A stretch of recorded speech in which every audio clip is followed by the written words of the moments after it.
While all eyes are on the Ukraine, and as the world ascertains the global fallout of the Crimean crisis, the situation in Syria should generate the most concern for the international community. Today in Syria, al-Qaeda is regaining a strong foothold in the region.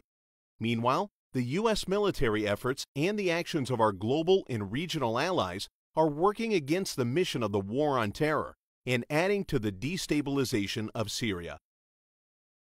What started as Syrian citizens demonstrating against their government has turned into a complex and casualty-heavy civil war with over 140,000 lives lost. What was once a secular nation is now breaking under Taliban-style rules. In a nation where Muslims, Christians, Kurds, and even Jews lived in harmony, the radicalization of these rebel groups has given al-Qaeda the upper hand in orchestrating a devastating sectarian civil war. The UN calls the number of Syrians fleeing to other countries one of the largest refugee crises known in history. In this case, it's not the lack of U.S. action that is important, but rather what the U.S. has already done and what its allies are actively doing.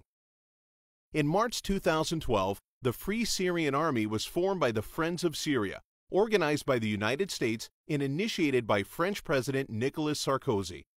The Friends of Syria group mainly consists of Western nations and the Arab Gulf states who oppose Syria's president Bashar al-Assad. The United States and its allies promised to supply and support the newly formed Free Syrian Army in the revolt. But within months, the revolt turned into an armed insurgency when branches of al-Qaeda came to the fight in Syria for their own political gains. The Islamic State of Iraq and al-Nusra Front, both groups identified by the U.S. as terrorist organizations, hijacked the FSA revolt. Their ideologies are political and extremely radical. ISIS believes that all governments are evil and should be replaced by a caliphate of their choosing. Al-Nusra believes that the government is God's order and God has chosen the downfall of the Assad regime. Both groups have vowed to attack the United States once they gain complete control of Syria, in what political analysts say could be worse than 9/11. Here is where a deeper dive into the situation reveals who the puppeteers behind these destabilizing forces are. ISIS is being supplied and funded by our ally Qatar. They are competing with al-Nusra, another offshoot of al-Qaeda, which is being supplied and funded by our ally Saudi Arabia. The Saudis and Qataris have an interest in seeing the Syrian government fall because Syria has long been an ally of Iran and Hezbollah. Iran and Hezbollah have both been critical of the Gulf nations' funding and supplying of these exact terrorist groups around the world to destabilize nations and to further their political gains, as well as the Gulf nations' silence to Israel's ill treatment of the Palestinians.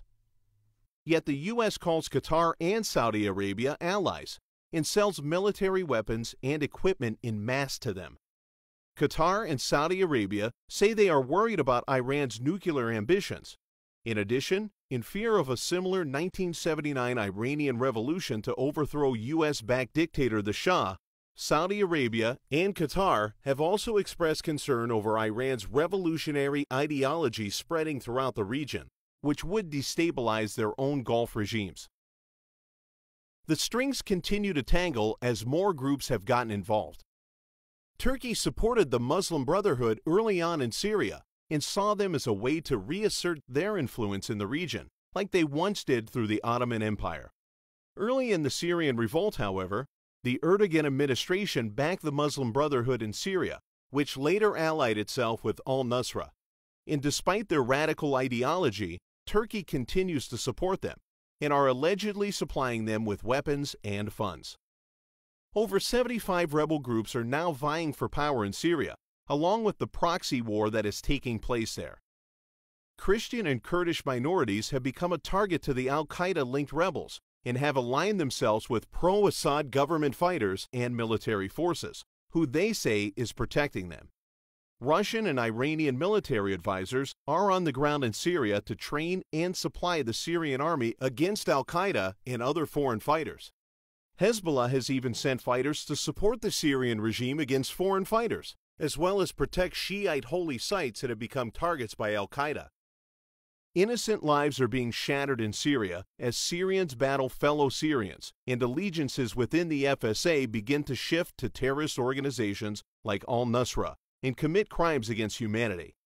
The proxy war, funded and supplied by our allies using military weapons and supplies acquired from the United States, is giving rise to a new crop of violent extremists, whose next target is the United States. Thus, al-Qaeda isn't faltering because of our actions against them, but thriving as we continue to support and supply those who support al-Qaeda.